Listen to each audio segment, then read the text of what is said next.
today, and we're yet to see the evidence and the emails and so on.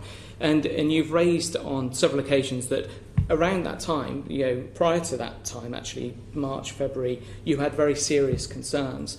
You had the UK's media in front of you, in fact, some of the world's media. Why didn't you raise some of those concerns then, given the fact that you knew in your mind, from what you've said today, that many lives were at risk? Do you mean, why didn't I speak to the media and say, I think the government's plan might be disastrous? Yes, or variations of that. Because you're making those suggestions now, a year later again, after the horse has bolted, if that's the case. Why didn't you use that platform at that time to say, look, I've got grave concerns, we need to change direction? Because I thought the right thing to do was to try and make the arguments internally and change the Prime Minister's mind and change the official plan and kind of shift it from plan A to plan B. I think if I'd suddenly started calling the media in the week of the 9th, so as I started having meetings with people in the 9th on plan A is a disaster, we've got to shift plan B, if I'd then started calling everyone in the media and saying... Sorry, not calling, but you were in the Downing Street garden, you had what I felt was a bit of a witch hunt approach of one journalist after the other asking you a question after a question, but there was a platform there for you to say, I'm really concerned that lives are at risk, that we should be changing things. What was your decision to not raise that in public at that time, given you're now saying that you had major concerns? Well, it's a kind of constant problem that people like me have to wrestle with all the time. That other people in this room will have wrestled with. It's the tension between, if you threaten to resign, you've got to be serious about it. Otherwise, your bluff is called. If you leave, then you lose basically all control, unless you're going to put a gun to someone's head publicly. If you stay, then you've got a chance to try and influence things.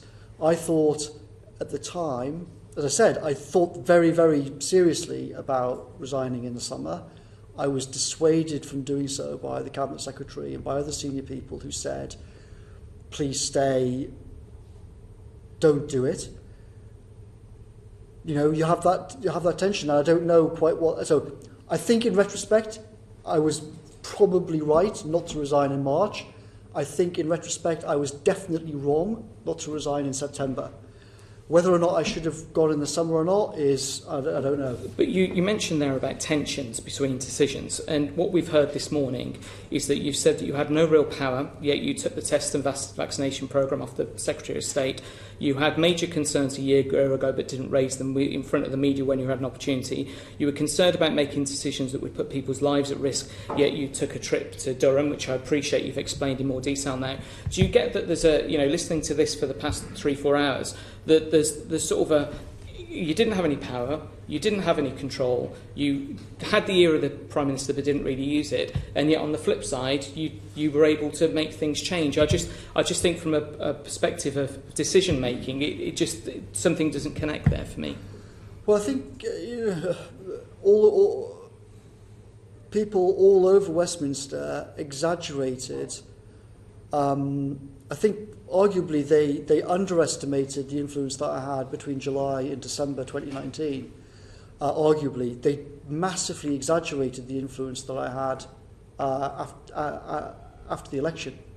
The whole idea that I was the second most powerful person in the country and all of that, and I could just click my fingers and do this and do that and do the other, was just completely wrong. If I could have clicked my fingers and done things, there would have been a serious border policy. Masks would have been compulsory.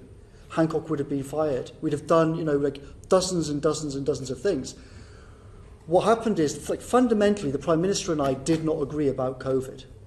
We did not agree about COVID after March. After March, he thought the lesson to be learned is we shouldn't have done the lockdown. We should have focused on the economy. It was all a disaster. I should have been the Mayor of Jaws. I thought that perspective was completely mad. I had very little influence on COVID stuff. I mean, I tried, I made arguments, but as you can see, on pretty much all the major arguments, I basically lost, did not win. What I therefore did in the summer was I brought in Simon Case to be Permanent Secretary at Number 10 because I thought the Prime Minister's not listening to me on this whole subject.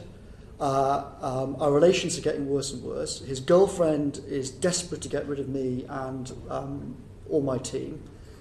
if I bring in someone official to kind of take over on COVID, that will A, make things better, and B, maybe he'll listen better to Simon Case than he will to me, which to some extent did happen. And then I spent a lot of my time in kind of May, June, July, not on COVID, but on defence, science and technology, procurement reform, planning regulations, the economy, productivity, innovation, data, all of the civil service, all of these sorts of things. And I tried to use what influence I had on those things where either the Prime Minister agreed with me or he didn't really care, in which case I could push things on.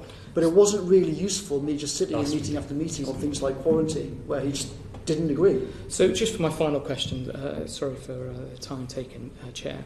For lessons learnt moving forward, it sounds like you were perceived to be, the chief advisor, whatever the title may be, to the Prime Minister, but your advice was not being taken. And was that because of the fact that you didn't bring people along with you to agree with your advice to then have that to get the Prime Minister to listen? What was the reason for that? Because the bit that comes to my mind is that if we go into another pandemic in a few years' time, how do we set up the structures according to what you're saying today to make sure that advice is listened to?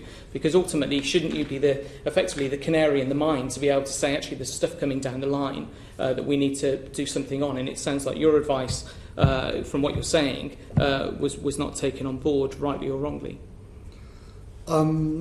So I think it's hard to sort of generalise about some of these things. I think on lots of stuff on COVID, actually there was a centre of gravity in Number 10 for the same view around that agreed with me, but the Prime Minister just wouldn't do it.